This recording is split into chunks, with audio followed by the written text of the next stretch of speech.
আগে আমাদের জানতে হবে যে প্রভাসযোগ্য কে করেছিলেন, কোথায় করেছিলেন, কেনই বা করেছিলেন। আচ্ছা বলুন তো মায়েরা, তো প্রভাসযোগ্য কে করেছিলেন? ভগবান শ্রীকৃষ্ণ। কোথায় করেছিলেন? প্রভাস নদের তীরে। কেন করেছিলেন? ভক্ত আর ভগবানের পূর্ণ মিলনের বা পুনর্মিলনের প্রত্যাশা। কিন্তু রাধারানীর মতো বড় ভক্ত আর কে আছে বাবা? এ প্রভাসের তীরেই হয়েছিল শত শত বছর পর রাধা গোবিন্দের পূর্ণ মিলন। আজ হয়েছে কি বাবা? ভগবান কৃষ্ণ বৃন্দাবন লীলা শেষ করে, মথুরা লীলা শেষ করে, দ্বারকার সিংহাসনে রুক্মিণীর সত্যভামার মাঝে মহারাজ হয়ে বসে আছেন। পুরী দ্বারকাতে রুক্মিণীর সনে সুখেতে আছেন বসে। ওই পুরী দ্বারকাতে রুক্মিণীর সনে সুখেতে আছেন বসে। পুরী দ্বারকাতে রুক্মিণীর সনে সুখেতে আছেন বসে। ওই পুরী দ্বারকাতে রুক্মিণীর সনে সুখেতে আছেন বসে।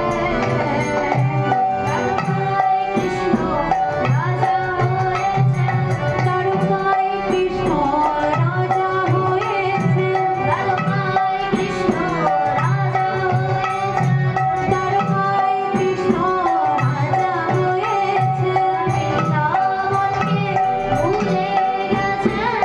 দ্বারকায় কৃষ্ণ রাজা হয়েছেন।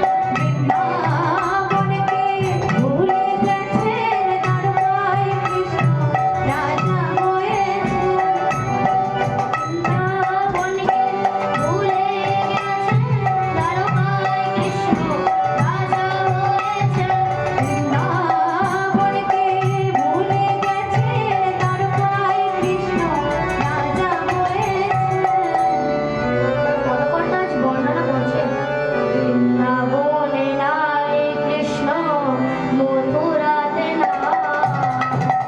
বৃন্দাবনে নাই কৃষ্ণ, মথুরাতে নাই।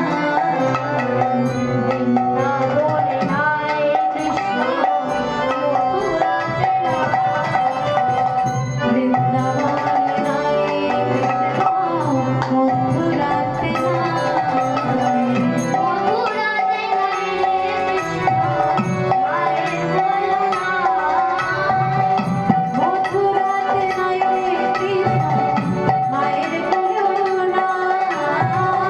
মথুরাতে নাই কৃষ্ণ, মায়ের কোলে নাই। মথুরাতে নাই কৃষ্ণ, মায়ের কোলেও নাই। দ্বারকায় আছে গো, দ্বারকায় আছে গো, দ্বারকায় আছে গো, দ্বারকায় আছে গো, মহারাজ হয়ে কৃষ্ণ দ্বারকায় আছে গো। মহারাজ হয়ে কৃষ্ণ দ্বারকায় আছে গো।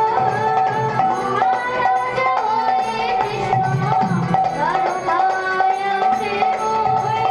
মহারাজ হয়ে কৃষ্ণ দ্বারকায় আছে গো। এদিকে নারদমুনি মনে মনে ভাবলেন, অনেকদিন বৃন্দাবন যাওয়া হয়নি, আজ একবার বৃন্দাবন থেকে ঘুরে আসি। এদিকে কৃষ্ণ বিরহে বৃন্দাবন শ্মশানে পরিণত হয়েছে। সখারা কাঁদছে, যমুনার উজান বহে না, পাখিরা পুজোর পায় না। বৃক্ষলতা গুল্ম, কৃষ্ণ বিরহে সবাই স্থির হয়ে গেছে। নারদমুনি মনে মনে ভাবলেন, কৃষ্ণ কেমন ভগবান, যে ভগবান নিজের পিতাকে কাঁদায়, নিজের মাতাকে কাঁদায়, সখাদের কাঁদায়, সে আবার কেমন ভগবান? এর বিহিত আমাকে একটা করতে হবে। তাই নারদ সিদ্ধান্ত নিলেন যে কৃষ্ণ যখন দ্বারকায়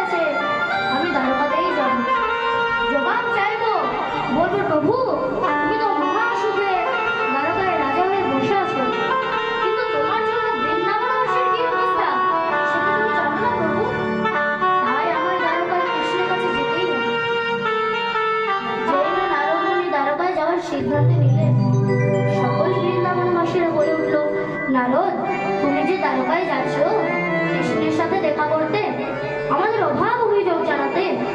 তা দ্বারকায় গেলেই তুমি সাথে সাথে কৃষ্ণের দেখা পাবে? মহারাজ কৃষ্ণ এখন রুক্মিণী সত্যভামার মাঝে বসে আছেন। নারদ মুনি বললেন, আমার কাছে এমন একটা মহানাম আছে, সেটা যদি আমি দ্বারকা গিয়ে প্রয়োগ করতে পারি, তাহলে আমাকে কৃষ্ণের সাথে দেখা করতে হবে না, বরং কৃষ্ণ নিজেই আসবে আমার সাথে দেখা করতে। এবং সেই নামটি হচ্ছে রাধানাম মন্ত্র। আমি যদি দ্বারকায় গিয়ে অট্টালিকার বহির্দ্বারে জোরে জোরে রাধানাম করতে পারি, তাহলে এই রাধানাম শ্রবণ করে কৃষ্ণ নিজেই আসবে আমার সাথে দেখা করতে।